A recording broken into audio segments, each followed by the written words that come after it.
Cluster what of streaming culture? Video by Matty Balls. Let's get up into this chat. Let's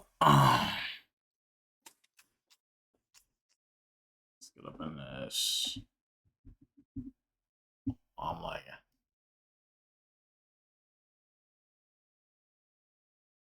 I'll slam up here.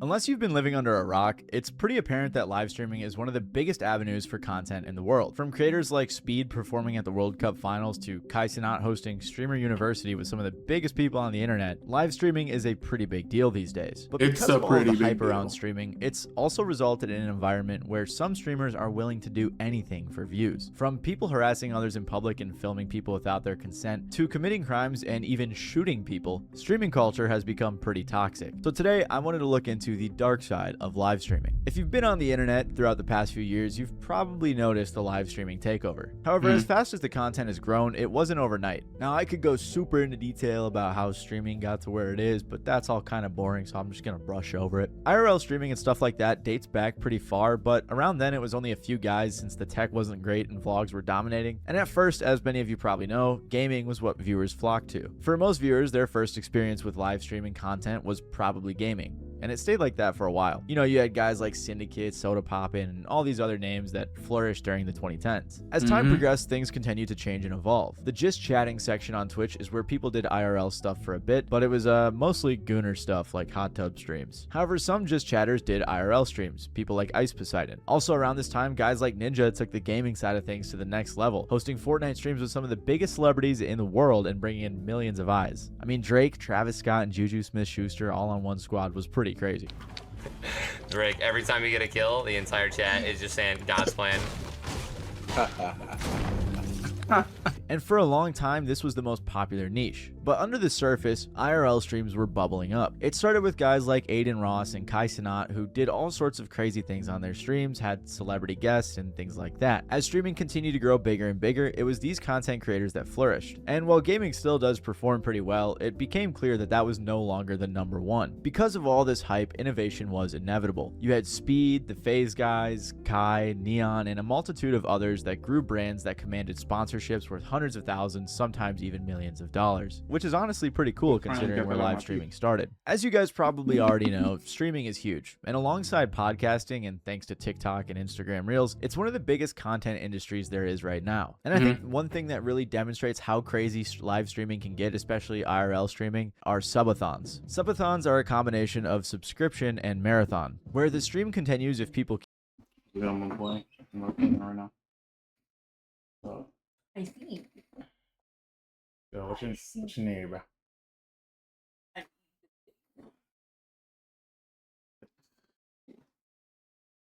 You streaming? I'm recording a video.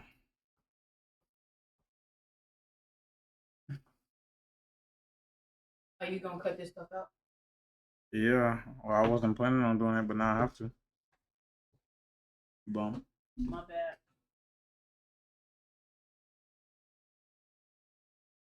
Go chill, bro. No. Stop, bro. Yeah, you're bad.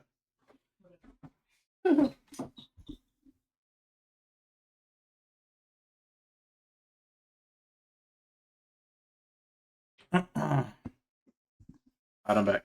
keep subscribing to your account. You know, if enough people don't subscribe, then the stream ends. It was popularized by Ludwig in 2021, who streamed for 31 days straight. So you'd see him on stream sleeping, playing games, watching movies, working out in his garage, and stuff like that. He was always on camera, except for when he went to the bathroom. But subathons can vary quite a bit, with some going on for days as long as the fans keep subscribing or donating. And in some cases, like with Kai Cenat's Mafiathon, for a month straight, uninterrupted, no breaks, no sleep, and mostly no privacy.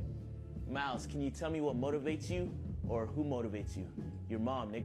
Shout out to Kudos. Thanks for the bits. Those smell amazing.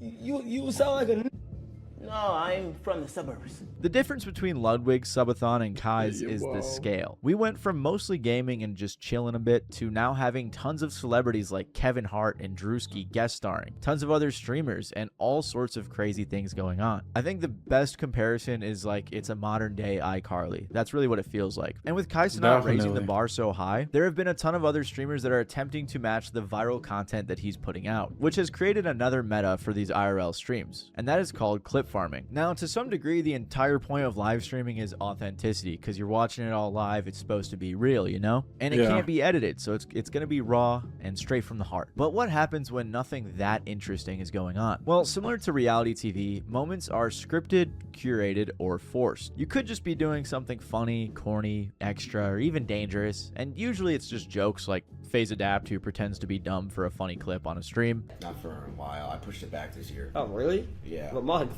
I pushed it back to October this year, so like... That's when your birthday is? No, it's in June normally, but this year I push it back because everyone keeps calling me old, so I want the gap between us to get a little smaller, so every year I'm just You gonna don't push my put, you birthday can't back push, a little but you bit. can't push back. So typically it's not that serious, but it But you definitely can't put it can back. be when you get into higher stakes situations. Thanks to the rise of short form content and the new marketing strategy called clipping, streamers will try to either organically or inorganically capture live moments, usually just a few seconds to a minute, that are worthy of being reposted online. Clipping has made streaming significantly larger, and clipping essentially is just when individual streamers or companies working on behalf of streamers hire out contractors who repost different clips from streams on TikTok or other social media. They call it clip campaigns, and it's the method that blew up Clavicular, a very popular streamer who you may be familiar with. For example, in March of 2026, Clavicular's clips got over 2.2 billion views from 69,550 videos posted by an army of 1,600 clippers. So basically, they hire out a bunch of kids in their mom's basements who sit on Premiere Pro all day and cut up little clips of the stream and upload them to TikTok. And as you can see on this chart, there are tons of streamers utilizing clipping through Kick, and plenty more that are not listed that are doing it themselves or working with other companies. These videos leverage diminishing attention spans, which practically solves one of the main issues that streamers are facing. So for a lot of people who can't stomach a full multi-hour long stream, there are endless amounts of clippers clipping clips to be viewed on TikTok and apps like it. Also, feel free to check out my video on clipping if you're interested. I go much more in depth about it and cover some crazy stuff. Regardless, nowadays streaming has clips, clip farming, and clippers. But what makes a good clip? Well, of course, it can be funny, it can be entertaining, it can be kind of crazy. However, a lot of modern clips have some element of rage bait, and this is where streaming gets a little more toxic. Rage baiting obviously isn't exclusive to streaming, but it is extensively common within the streaming world. If you don't know what rage baiting means, rage bait refers to content that tries to provoke anger or outrage as a means of gaining attention or making money. It has a wide variety of applications, whether you're messing around rage baiting your friends, you're rage baiting strangers, or some people just do it for the sick, twisted fun of it. In most cases, it can be lighthearted, but when it comes to streaming content, the stakes can rise pretty quickly. And usually what it is people just saying something ridiculous or offensive, or doing something ridiculous or offensive. That way, commenters and viewers get upset. They interact with the video, leaving comments like, oh, this is so stupid, this is so ridiculous, this is so crazy, and then the streamer gets more attention, notoriety, engagement, and ultimately money from these clips. As streaming has continued to grow, especially the IRL stuff, some bad actors got in on the hype. I'm talking about the true cornballs, from clip farming to faked or excessive pranks to straight up harassment of the public for views. And again, it was far from everyone doing this annoying stuff, but it's happened enough to create controversy after controversy and an endless amount of headlines, which leaves us where we stand today. Early on in streaming, when gaming was dominating, you could argue the content ecosystem was relatively safe. That's aside from streamers getting swatted here and there, some slurs being dropped, but the issues we have today are extremely different and, in my opinion, worse. The phenomenon of IRL streaming has created a severe escalation, which was often seen in the YouTube prank or challenge videos back in the day. Except this time, it's with a live audience, which raises the stakes significantly. Like, people already act out enough when cameras are on, but when you toss in the fact that there's a live audience out there, and when it's out there, it can't be changed, that can get pretty serious. On top of this, streaming got significantly more toxic, in my opinion, when Kick entered the picture. The streaming service Kick was created in 2022 as a competitor to Twitch. It's backed by the gambling company mistake and was created to rival Twitch for the unique factor of looser moderation. They've been huge contributors to both clipping and also the rise of many controversial streamers. Like I said, there has also been a degradation of sorts in the type of content that's been going viral. This is because of algorithmic reinforcement, dopamine loop, and the audience effect. With algorithmic reinforcement, social media algorithms are designed to prioritize extreme, shocking, or emotional content. Because of this, the safe or normal posts stop generating engagement, so creators feel a lot of pressure to take bigger risks to stay relevant. With a dopamine loop, the online reward system of likes, shares, and comments triggers dopamine releases in the brain. So when a stunt committed on a live stream no longer causes the same level of reaction, users must escalate the behavior to get the same chemical high. Yeah, and this is one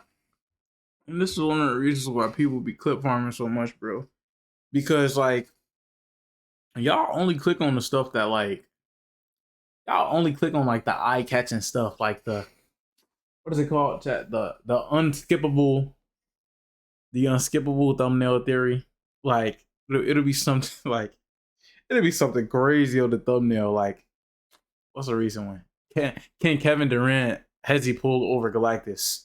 You can't skip that video. You just can't. Like, Lastly, with the audience You effect, just can't. sometimes called the online disinhibition effect, it can cause streamers to behave more recklessly in front of an invisible, validating digital audience than they would in real life. All of this has resulted in a large chunk of streaming culture becoming very toxic or even degenerate, for lack of better words. And I think a lot of this can kind of be shown off or culminated at Streamer University. Streamer University is an event put together by Kai Cenat, the top dog of streaming. Basically, it's a 3-day event where streamers, content creators, influencers, and many more stay at a university that Kai rents out. Some of the people who attend are already famous, and some are up-and-comers. Not all of them are streamers, some of them are just entertainers or musicians or whatever, but the whole point is that they can learn how to stream and also make content in the process. There are classes where they can learn about streaming, but that usually doesn't end up becoming the focal point. Usually the focal point is whatever crazy shit they can do to create the most viral clips. Like this, for example. Man, what did I do to you? I didn't say a word.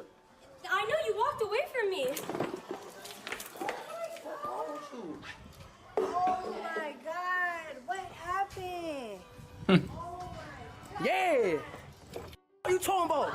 Gangster. You talking about right? This clip was crazy, man. He said gangster after throwing a drink on a girl. That's crazy. And then he ran away after. But that was hot Actually, it was sauce. hot sauce, which is even crazier. Also, because of the rise of streaming and how common it's becoming to clip farm in real life, streamers and content creators are getting a little more comfortable. y'all seen that clip? Y'all would know that shorty had poured the water on Rakat before. Going up to people know what I'm and saying? doing whatever they want, all for the sake of a clip. I'm stressed out right now. What's up? Yusuf. What's up? Yo, see, Whoa! nigga, you can't do that. I can't do that. That's, On we God. don't know each other like that. Okay, gang. oh, we don't know each other like no, that. on like God, that. that's not cool. Okay, my bad. On God, Okay, you okay, bugging. sorry. Okay, sorry, my Like, bad. it's cool for a clip. That's not the clip, gang. That's not the clip. What happened? Not the clip. Has anyone seen It's not the clip, gang. Not the clip, gang. See, bro, chat. This is what I'm talking about. Be moving like they know you. Like, see, now I don't know you. Now I'm not gonna be friends with you, gang. That's not the clip, bro. We don't know each other like that. It's cool. I'm gonna let niggas rock. It's streamer you. They try and get their clips off.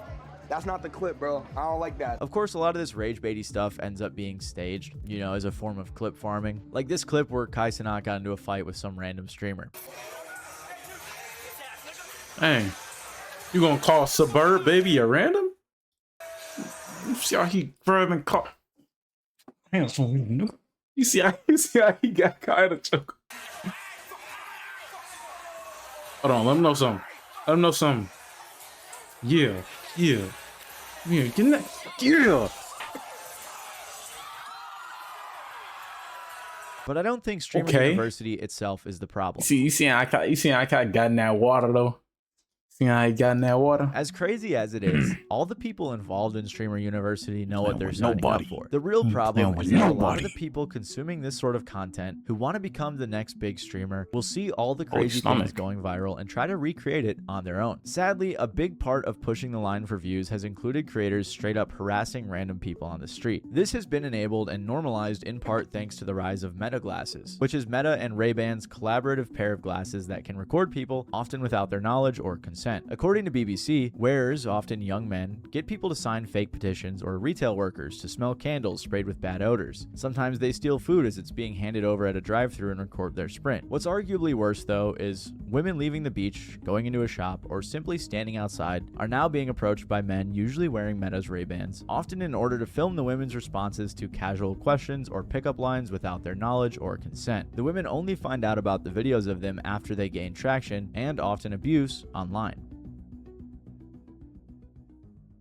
But what do Meta Ray-Bans have to do with streaming? Well, I think Meta glasses, short-form content, and the rise of live streaming culture, all in tandem, have made our culture in general way more comfortable filming strangers in public. There's just so many more people out there that I think don't see a problem with running up to someone with a camera or your Meta glasses or streaming, whatever. Wow, and usually it's not just world. filming them, because whether it be live or recorded, content creators are significantly more comfortable harassing people in public and filming it without their consent. I first realized this was a real problem when I was visiting a buddy in Vancouver, and a guy came up to us and asked his girlfriend if he could curl her, you know, like a bicep curl, like that. Obviously that's a weird question to ask someone, and I saw that he was like sneakily trying to record it with his phone. He could have been live streaming, I don't know. I told him he couldn't, but he could curl me if he wanted to, because I'm a bigger guy, and I think that scared him away because he was a little guy. But regardless, that was just weird and annoying, and it's unfortunate that I have to be on camera without my consent. You could curl this me. guy just walked up to me and started trying to make a clip about it. You know, it's crazy. And since my friend lives in a bigger city, he's encountered streamers out in public multiple times. So clearly this is becoming a common occurrence. Not only is this sort of thing more common than it was before, or more obnoxious than ever before, but it's also getting dangerous. A perfect example of this is the live streamer Chud the Builder, a streamer known for his controversial IRL streams. His whole Chud persona is characterized by frequent use of racial slurs and harassment directed at black people. Obviously, this content has garnered a ton of backlash, but due to how well rage bait works in the algorithm and how popular this sort of content can be, it's also gotten him an insane amount of attention, fueled by a weird army of racist keyboard warriors who go to bat for their Chud king. And Chud has faced public condemnation, platform suspensions, and even legal controversies. However, none of that comes close to what happened most recently. About halfway into 2026, Chud received national media attention following a shooting outside of a courthouse. Over time, it became a recurring theme for Chud to yell some racist stuff and then flash his gun, which might be the definition of play stupid games, win stupid prizes. Chud himself even stated that he believed eventually one of these encounters would end with the death of a black person.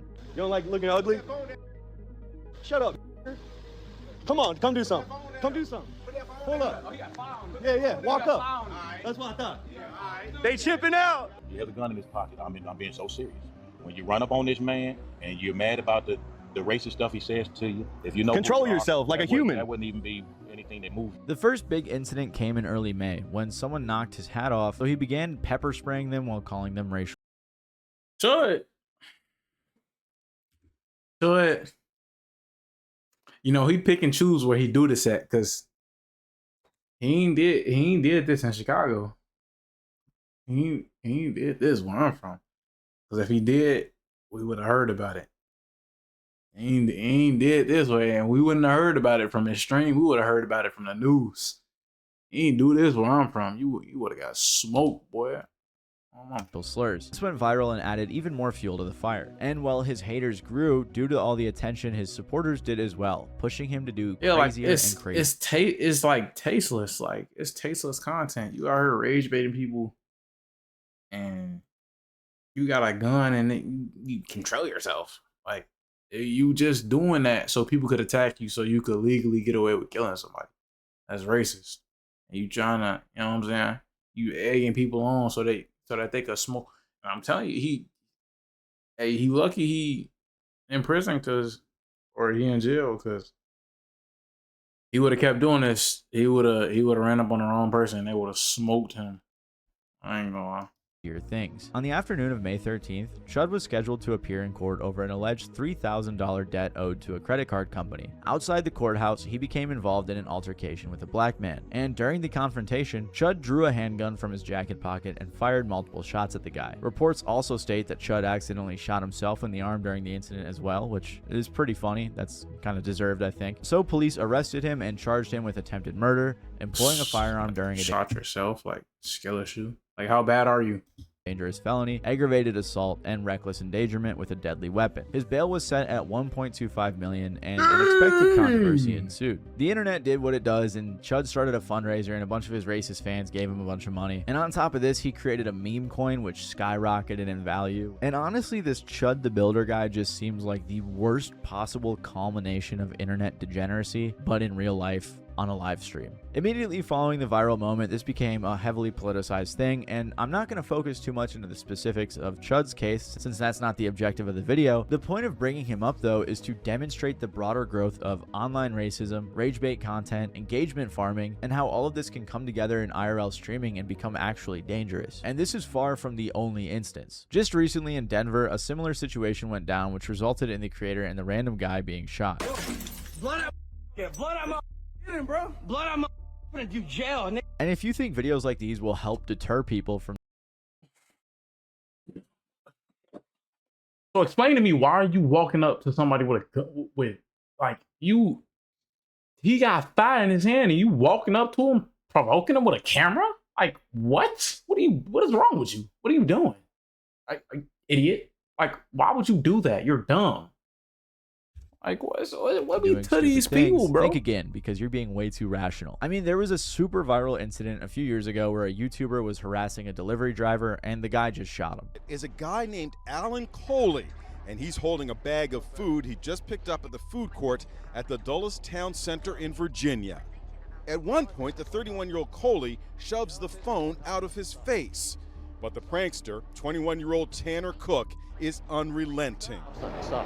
But the prankster never expected this reaction. A bullet fired into his stomach and liver. The YouTube guy lived, and honestly, I'm kind of happy that the guy who shot him got acquitted, because this is what streaming culture, prank culture, Ray-Ban meta glasses, and the rise of short-form content has led to. Just obnoxious harassment of people in public. There are tons of small streamers. You are harassing them, but bro, like, you didn't have to just, like, it gets to a point where, and this is my take on it, right?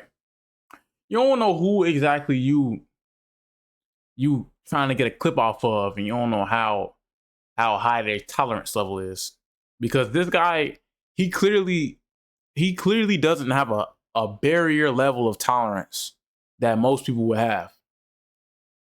It go like this, right? Let me break this down. You get a warning, you get another warning, more aggressive this time. Then, if you still messing with me, I resort to violence. Not lethal, but like, I'm finna run up on you. If you retaliate while I run up on you, I'm smoking. I mean, I'm just, you know what I'm saying? Like, I'm putting hands. This guy, this guy right here, he went from warning, gun. Like, you don't know who you know what I'm saying, trying to clip farm on. Bro, it don't be worth it. End of the day, it don't be worth it, bro. So, you know what I'm saying? And this guy was too, like, he was just relentless. Like, he had the phone in his face, all type of, you know what I'm saying? Like, come on, bro. Streamers out there who are just harassing people for the hopes of a viral clip. You gotta know better. In one of the videos, he's recording a woman while making comments about her private parts. No, it's just ridiculous. It makes me angry. It makes me my blood boil. We spoke with a man who's been raising awareness on his social media page, South Bay Responders, which focuses on incidents in the community. 10 posts within 24 hours. Just following girls, taking videos of their bodies. He's received multiple messages about this guy. And it's not just small streamers. Even big streamers like Jack Doherty or Clavicular have had legal issues stemming from their streams. Chill. You got these legal issues because you think you finna press up on some people and not get punched on. You think you could hide behind your big security guard. Like, bro, you putting him in danger too.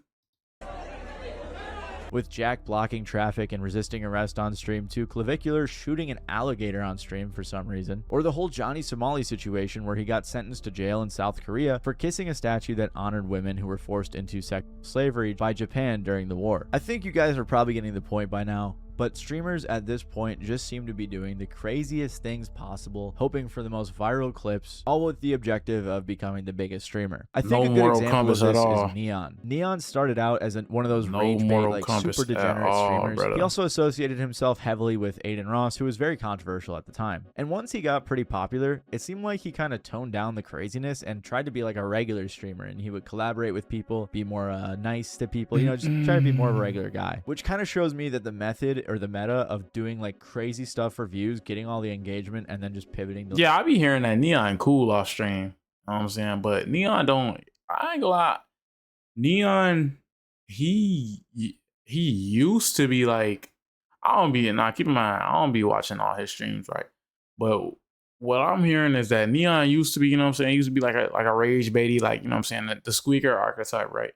And now, you know what I'm saying, I be hearing like people, you know what I'm saying, Neon, you know what I'm saying, he chill off stream, he cool, you know, he nice, respectful. So, you know, it's definitely a meta in this streaming stuff. like a more chill role is actually plausible. Other content creators like CDogVA have acknowledged and condemned this behavior, saying things like, IRL is an amazing genre, you show the world through a camera, but what a lot of it has turned into is people going around in public with massive entourages, pointing cameras in someone's face, and having 30,000 people make fun of them. I don't know if this was directed at someone, if this guy has beef with someone, but the general point still stands. You have to consider that with events as big as Kai Cenat Streamer University, and even just streamers as a whole practically reaching the levels of movie stars and musicians like Speed performing at the World Cup final, the motivation for views is only getting stronger. Obviously, Kai, Speed, and any other big streamers aren't directly responsible, but it's the up-and-comers that have much less to lose that are tainting the monolith of streaming. The higher the ceiling of stardom and fame, the more wannabes are willing to do and sacrifice just for a slice of it, which ironically is the same old issue that fame has always had. This time though, it's different. It's through highly efficient social media algorithms that encourage people to act out in public in front of a live camera. This also makes it so just about anyone can do something crazy in hopes of becoming the next big thing.